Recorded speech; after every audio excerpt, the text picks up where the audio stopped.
Boa tarde, pessoal. Rogério Del Nero hoje fazendo o fechamento da semana com vocês. Vou dar uns 30 segundinhos para o pessoal entrar. Quem tiver na live aí puder dar assinar se estiver tudo ok com o som. Estão me ouvindo bem? A imagem? Bacana.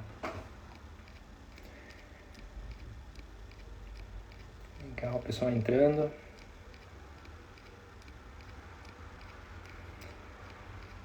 Beleza, Tassi, obrigado aí. Bom, vamos lá, pessoal. Semana bem curta, né? Nós tivemos feriado tanto nos Estados Unidos como no Brasil, né? Então a gente não teve tantas notícias, mas a gente teve algumas notícias positivas que trouxeram os mercados para o lado positivo finalmente essa semana, né? Então, falando um pouco de cenário internacional, a gente tem as notícias nos Estados Unidos, que a gente vem realmente percebendo que a retomada da economia, assim como, por exemplo, as vacinas, mais vacinas sendo aprovadas, a economia realmente girando, né? A gente teve essa semana o índice de seguro-desemprego, que foi melhor do que o esperado, né? Então isso sinalizou realmente que a economia está retomando, né? O FONC, que é o Comitê de Política Monetária americano, essa semana teve reunião, né? Então com essa retomada da economia, sinalizou que possivelmente nos próximos meses ele pode diminuir um pouco a questão dos estímulos para a pandemia. Isso quer dizer que é menos dinheiro que vai estar correndo no mercado, né? Isso para o mercado de renda variável não é tão bom, mas isso não foi dado nenhum, o que a gente vem falando há algumas semanas, né? Que é o famoso tapering, né? Que é a diminuição de estímulos, que é comum e já é esperado e já está precificado no mercado, né? Isso pode começar ainda em meados de novembro, né? Mas ainda não definiram nenhuma data de quando isso vai acontecer, né? A inflação dos Estados Unidos, ainda nessa reunião do FONC, foi detectado que tem um leve aumento na inflação, mas muito controlada, né? Então já foi falado que as taxas foram mantidas, as taxas de juros nos Estados Unidos, então ela continua entre 0 e 0,25, né? Um pouquinho diferente da nossa taxa aqui no Brasil. E caso a inflação venha a fazer algum barulho, pode ser que venha a se discutir esse aumento de taxa de juros lá também, que para o mercado sempre é uma notícia, para o mercado principalmente de renda variável, sempre é uma notícia não muito boa e acaba trazendo alguma temeridade, né?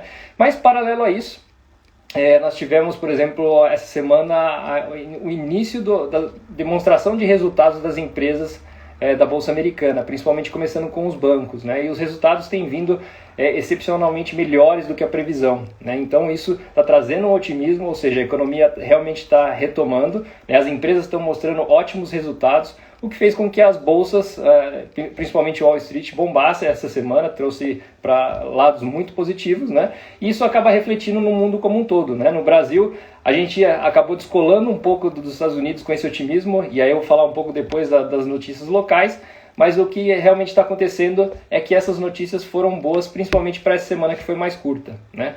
Se a gente for falar um pouco na China, apesar dos mercados fecharem hoje no positivo, a gente teve mais um caso de mais uma incorporadora chamada Motherland, né? Que a gente teve o caso da Evergrande, que era uma incorporadora muito grande na China, que tinha o risco de dar um calote, e isso poderia trazer uma temeridade grande para o mercado. E essa semana nós tivemos mais uma empresa fazendo um pedido para postergação de pagamentos para os seus credores, né? Então, isso traz incertezas, é claro, porque isso pode afetar o preço dos ativos e a liquidez desse mercado, né? Mas até o momento não falou-se em calote, né? E assim como essas notícias, também tivemos alguma coisa em relação às medidas de limitação de produção do aço que continuam na China, né? Então isso continua trazendo alguma temeridade para o mercado, ou seja, se parar de produzir no ritmo que estava, isso acaba afetando as empresas que trabalham principalmente ligadas ao minério de ferro, né? Se a gente for falar a Vale ou as empresas ligadas a esse tipo de commodity, né? Isso pode afetar o mercado. Falando um pouquinho de Europa, nós tivemos a preocupação com a crise energética, né? Isso se dá principalmente porque com a chegada do inverno no hemisfério norte, aumenta a demanda por gás natural para aquecimento das casas, né? Então a gente vinha, e não só do gás natural, né? A parte de petróleo também é afetada porque a demanda cresceu. A gente estava aí com a pandemia, com a demanda os estoques de petróleo estavam todos cheios, não tinham tanta demanda, de repente começa a faltar, ou a possibilidade de falta de energia, e esses insumos acabam ajudando, o que fez com que o preço do petróleo no mundo explodisse essa semana. Então, se a gente for ver a Petro, né, na semana valorizou bastante, né, e tudo que é relacionado essa questão de energia foi afetada em função dessas notícias, né? Esse foi basicamente o que aconteceu no cenário mundial. Se a gente for falar um pouquinho de Brasil, né, a gente não teve muita novidade essa semana, primeiro porque foi muitíssimo mais curta, né? Segunda-feira foi feriado de Columbus Day nos Estados Unidos e na terça nós tivemos o nosso feriado aqui no Brasil. Então praticamente a gente teve o volume maior negociado na nossa bolsa nos últimos 3 dias, né? Falando das notícias, desde julho que a gente vem comentando que a gente não tem notícias tão boas no nosso mercado. A gente continua com as notícias de risco fiscal e político, né? Se a gente for falar de risco fiscal, faz tempo que a gente vem falando a temeridade da questão da extensão do Bolsa Família, que isso pode furar o teto de gastos na nossa economia, né? A gente tem um endividamento do governo que já é alto e vem aumentando. A gente teve recentemente as discussões dos precatórios, né? O déficit fiscal, nós tivemos uma boa notícia essa semana dizendo que ele veio melhor do que o esperado, né? Porém a expectativa ainda continua de ter mais gastos, ainda mais em se tratando de ano eleitoral, né? Isso vai demandar mais gastos do governo, então isso traz alguma temeridade também.